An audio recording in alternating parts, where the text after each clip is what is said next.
Vibe Mundial FM. Então, nesse programa aqui, embora eu seja psicanalista e o nome desse programa seja Psicanálise da Alma, a revolução no pensamento humano, nós tratamos de metafísica ou ciência cristã. Como eu disse já num programa que o tema foi metafísica, foi o programa retrasado. Metafísica é o desenvolvimento de uma consciência que reflete constantemente a avaliação do invisível e do manifesto, né? E aí a gente já vai lembrar de Deus, né? Quando a gente fala invisível e manifesto, é a questão Deus. Se existe um Deus, por que o ser humano tem tanto problema? Porque a palavra Deus é a palavra mais incompreendida do planeta Terra. Porque o planeta Terra não tinha a informação. Não tinha essa informação que começa a ser veiculada nos meios científicos de que existe uma energia onipresente, tá? A gente fala energia, mas energia é uma palavra que nem serve, tá, gente? Mas a gente tem que falar energia, que é a que está ao alcance da mente humana. Essa energia onipresente, que a ciência já detectou, já teve comprovação matemática e comprovação visual, né? Porque tem um equipamentinho que chama assim, ó, microscópio eletrônico de tunelamento quântico. Foi através desses equipamentos, né, no colisor de Hadrons, em Genebra, que os cientistas enxergaram por trás da última partícula, da menor partícula de todas, o tal do bóson de Higgs, que foi prêmio Nobel de 2013, do cientista Sr. Higgs, certo? Por trás dessa partícula, que é o bóson de Higgs, se descobriu uma energia estática, sem partícula, e onipresente, uma energia que está em qualquer lugar do espaço, permeia todas as matérias. Essa energia foi denominada campo unificado ou vácuo quântico. Por que campo unificado? Campo unificado porque é um campo único. Não há nada que separe ela dela mesma e nenhum milímetro ou milionésimo de bilionésimo de milímetro onde essa energia não esteja. Ela é onipresente. Então a gente chega à seguinte conclusão: se existe uma energia onipresente que permeia todas as formas, e se as tradições mais antigas dizem que Deus é invisível, quem é essa energia? Essa energia é Deus. Agora, não é um Deus que faz algo pelo ser humano. Ele é um Deus criador, manifestador. É a energia base de toda a matéria. Agora, vamos pegar a palavra energia e vamos trocar pela palavra espírito com E maiúsculo. Se a gente troca essa palavrinha energia onipresente pela palavra espírito com E maiúsculo, a gente começa a chegar à conclusão de que existe mesmo um espírito onipresente de Deus que permeia todas as formas, né? Agora, como que o ser humano pode estabelecer algum contato, alguma comunhão interior, aquilo que o Jesus dizia, o reino está dentro de vós? Aí falavam para ele, mas você é Deus, mestre. Ele falava, vós sois deuses, né? Mas, mestre, onde está o reino? Está em todo lugar, está diante de vós e vocês não veem. Vocês têm olhos e não veem, têm ouvidos e não ouvem. Né? Aí ele explicava as verdades por parábolas e dizia, quem tiver olhos veja, quem tiver ouvidos escute, né? Para que as pessoas que tivessem preparo, receptividade espiritual, começassem a entender e viver as verdades de Jesus. Muito do contrário do que as pessoas pensam, naquela época, embora a enorme maioria não entendesse bulhufas do que ele falava, alguns começaram a entender. E como ele estava com essa consciência da presença de Deus desenvolvida na consciência dele, comunhão, não é desenvolver que ele alcançou um poder, não. Ele foi cedendo para ela. Ele foi reconhecendo a presença de Deus na forma. Ele foi entrando em fase, né? Como fala o pessoal da mecânica quântica, em ressonância. Ele foi acessando essa, vamos dizer, essa frequência, né? Agora, é uma frequência mesmo? É um negocinho que eu viro o botão do dial lá do rádio e acesso? Gente, a palavra consciência deve ser melhor compreendida. Por que o ser humano tem tanto problema? Vamos analisar o que cada um tem na sua consciência, qual é a maior parte dos pensamentos que ocupa a mente de um ser humano comum durante toda a sua rotina do dia. Alguma vez no dia ele para se questionar ou então para pensar que existe um Deus onipresente mais perto que o ar que ele respire e que o lugar que ele está é solo sagrado? Porque o pessoal da mecânica quântica fala muito, mas fala demais, e ainda bem que tem isso, né? Porque assim, tá cavalar, né? Aqui na rádio eu não sei como é que tá esse assunto, eu não tenho acompanhado, mas no YouTube tem vários palestrantes falando de mecânica quântica, né, poder do pensamento, pensamento positivo, que tem o campo unificado, que tem colapso da função de onda, que tem dupla fenda. São termos científicos técnicos para explicar como que funciona essa mecânica quântica. Porque embora exista uma mecânica quântica, que é uma mecânica dentro das partículas subatômicas, essa mecânica funciona de acordo com o emocional humano. O emocional humano interfere com essa mecânica quântica dentro dos átomos. Então, os problemas que nós criamos em nossa vida, os problemas físicos no nosso corpo, né? Somatizações, os problemas psicológicos em nossa mente, de toda a ordem. Problema psicológico não é gente louca que vai parar no hospício, não, tá, gente? Problema psicológico é nervosismo, é ansiedade, é depressão. São problemas de toda a ordem. Se o ser humano tem algum grau de desconforto interior, de preocupação, de medo e ansiedade, ele tem problemas psicológicos. Agora, problemas psicológicos fica parecendo um nome muito feio e muito pesado. Ai, eu não tenho isso. Não, não é que a pessoa não tem isso, ela não enxerga, ela não quer admitir, porque todo mundo tem. Todo mundo tem o que a psicanálise e a psicologia chama de algum grau de neurose, um pensamento obsessivo a respeito de ou determinada coisa. Voltando à questão da palavra consciência, qual é o tipo de pensamento que nós mantemos em nossa mente o tempo todo, né? Tem um outro palestrante da mecânica quântica que soltou uma frase muito engraçada uma vez, que ele disse assim: o pensamento é uma vaca louca, solta no pasto, né? Porque o pensamento, o ser humano comum, ele tem 70 a 80 mil pensamentos por dia. Esse é o funcionamento da mente humana. Agora, são 70 mil, 80 mil pensamentos por dia, com que tipo de conteúdo interno? Todo tipo. Na informação que entra pelos ouvidos, na rua, nas conversas, na TV, nos assuntos que a pessoa procura. Então, a massa de pensamentos humanos sobre a vida toma conta da mente do indivíduo. Ela tem zero pensamentos sobre a onipresença de Deus, porque mesmo quando se reza, se pede, né, se tenta estabelecer algum contato divino, o ser humano está fazendo isso de uma forma projetiva.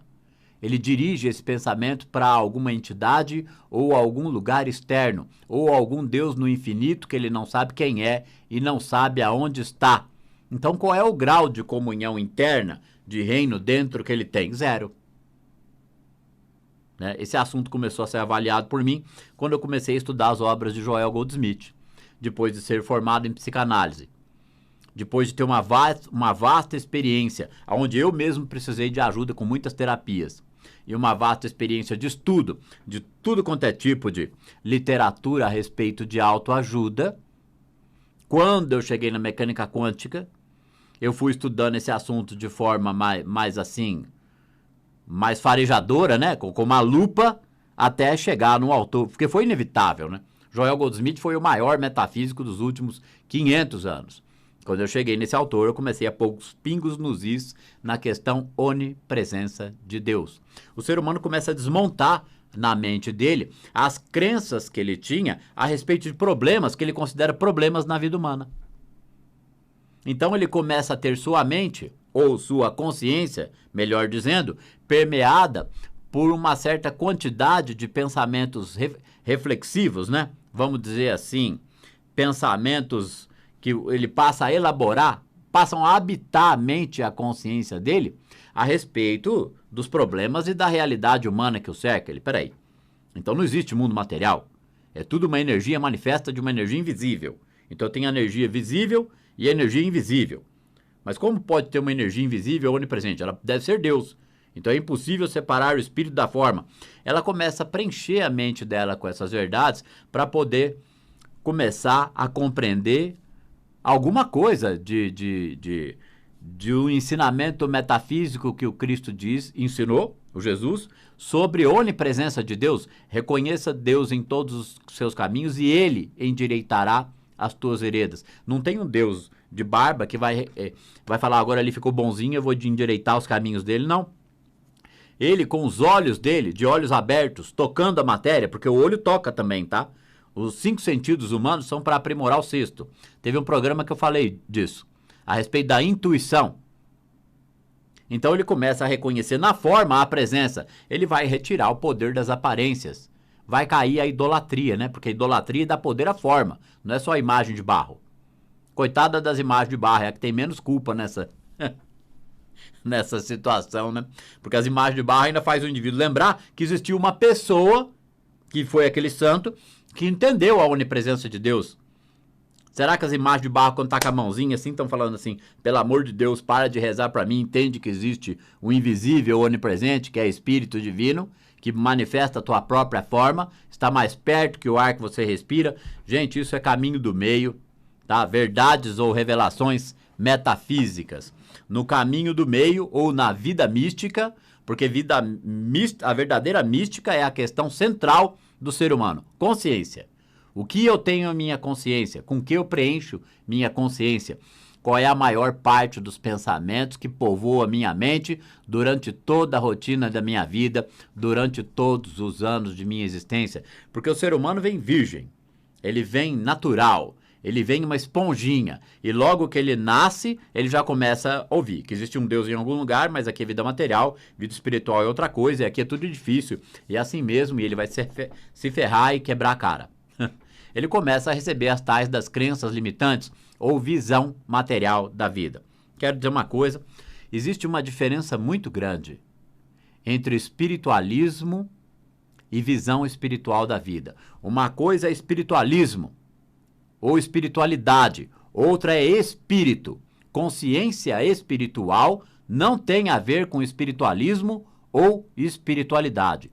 E eu fui descobrir isso somente a partir dos 42 anos, porque eu estou com 51, quando eu comecei a estudar Joel Goldsmith, que é o místico metafísico que decifrou as mensagens de Jesus Cristo com uma visão metafísica da vida. Lembrando, visão metafísica da vida é compreensão do invisível e do manifesto, do Espírito de Deus e das formas manifestas. Então, espiritualismo e espiritualidade é uma coisa.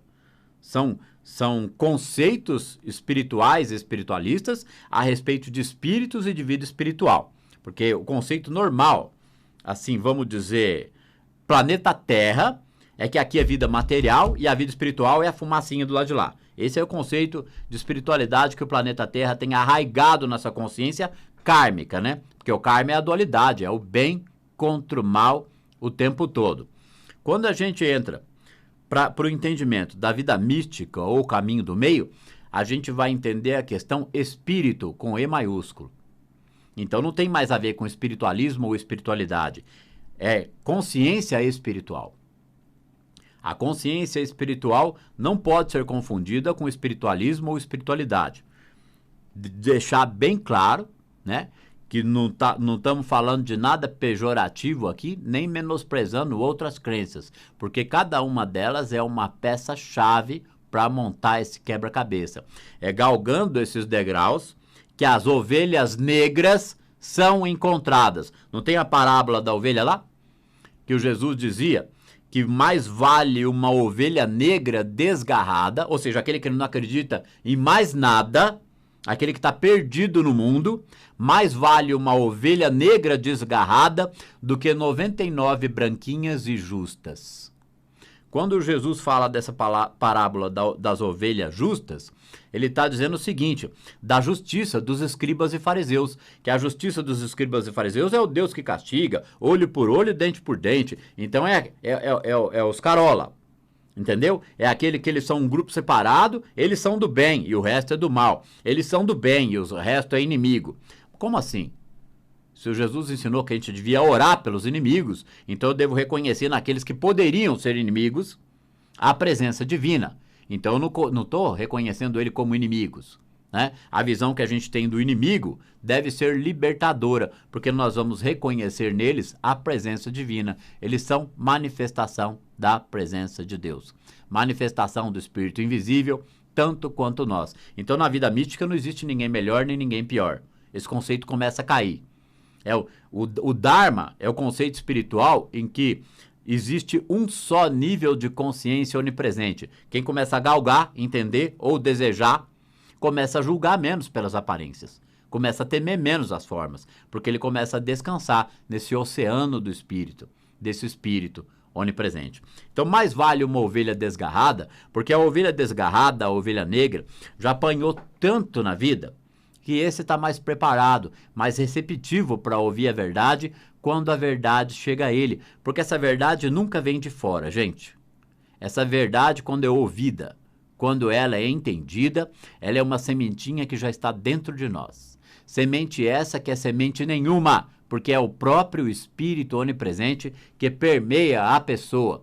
Quando essa verdade vem de um conhecimento que está explicando a realidade dos fatos da vida espiritual, explicando que essa própria vida é a vida espiritual, porque foi isso que Jesus ensinava, né? O reino de Deus está diante de vós, e vós não enxergam. Então a pessoa de dentro dela, ressoa dentro dela, e ela, opa, peraí, tem algo diferente aqui. Aquilo começa a fazer razão e sentido para ela. Então essa ovelha negra é resgatada. Essa ovelha negra tem uma chance, né, de ser salva por sua própria consciência. E ela vai ser salva do quê? Ela vai ser salva da ignorância. Ela encontra um caminho. Ela encontra um caminho que permite a ela desistir de lutar contra as aparências e ela vai começar a encontrar algum descanso. O pensamento vaca louca, 70, 80 mil pensamentos por dia, vai começar a diminuir. Ela vai começar a encontrar um pouco de paz interior. Vibe Mundial 95,7. FM, a rádio que